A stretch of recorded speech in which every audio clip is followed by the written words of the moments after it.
Hey guys, next video for you. We are moving on from mechanical and physical weathering over to chemical weathering. So, in the last video, I told you to think of physical and mechanical weathering like chewing. Okay, so that if we were chewing a chocolate chip cookie, that it was just a smaller piece of cookie. In chemical weathering, however, we are changing what the cookie is. All right, so this is more like digestion when you swallow the cookie, okay, and it's broken down into its parts. All right, so that's an easy way to think about it. And here you go. Chemical weathering is a process that breaks down rock through chemical changes. All right, so a lot of this is going to have to do with the minerals that are making up the rocks, which are going to determine what chemicals there are inside the rocks. All right, and here are our four primary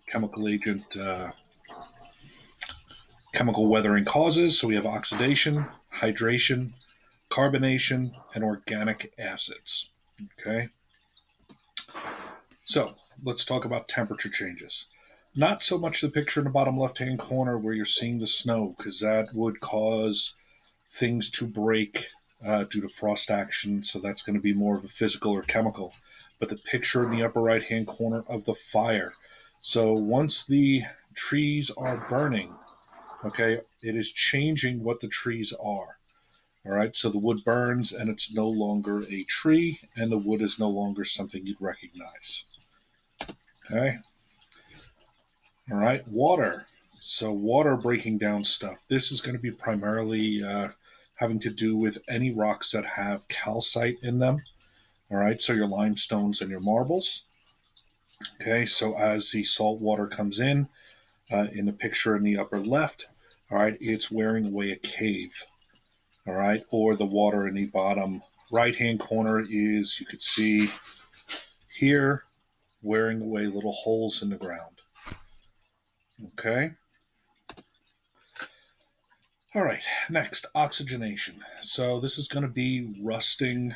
Um, this is going to be why when you bite an apple, the apple turns brown. Okay, so it's the oxygen combining with what's going on in the rock to change things. All right, so in the case of rust, you have iron combining with oxygen in the presence of water. Okay, in a process called oxidation. All right, so this is why Mars is considered the red planet. It's red because of the rust all over the surface. All right, so you have a lot of iron there. You had the presence of some water, okay, and a limited atmosphere, and it produced a ton of rust all over that planet. Okay, so the product of oxidation is rust. Good, we just said that. Okay, carbon dioxide.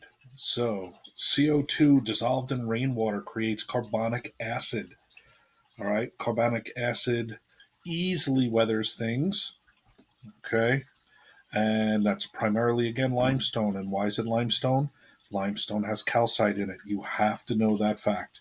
Calcite bubbles in the presence of acid, okay, and it will wear it away. So if we have limestone, which is made of calcite, and marble, which is the metamorphic version of limestone, okay, it's going to react with the acid, in this case, carbonic acid. Okay. All right, we jump ahead to living organisms. All right, so you have lichens.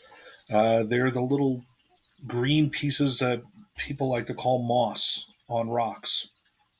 Okay, they are not. It's not actually moss. It's a little living creature, and think of it like a plant that, with its roots, it's dissolving what's underneath it. Okay, in order to get nutrients and so forth. All right, so your lichens are attached to a rock. It's giving off a weak acid. It's allowing it to grab the rock, and it's slowly breaking down the rock. All right, this is not going to be a very fast method of breaking down anything. Okay, and then acid rain. So, acid rain, primarily in the northeast of the United States, we need to worry about this. All right, so if you have any type of pollution, factories, cars, um, really anything that's burning fossil fuels, it's going to release certain chemicals up into the atmosphere, primarily sulfur dioxide. Okay, and that sulfur dioxide is going to interact and bind with the rainwater and make it acid, more acidic. So normally water has a pH of 7, and in this case it will start to lower that.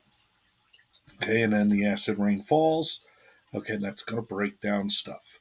So again, we're looking at any of the rocks with calcite, but you're also looking at other problems of acid rain would be killing off of plants and animals that drink it. So as the acid rain falls, it's not like, it's raining acid and it's burning you when it hits you. It's just taking the rainwater and making it more acidic. Okay, not even reaching the level of, say, orange juice, which has citric acid in it, so is much lower on the pH scale than the acid rain we're talking about.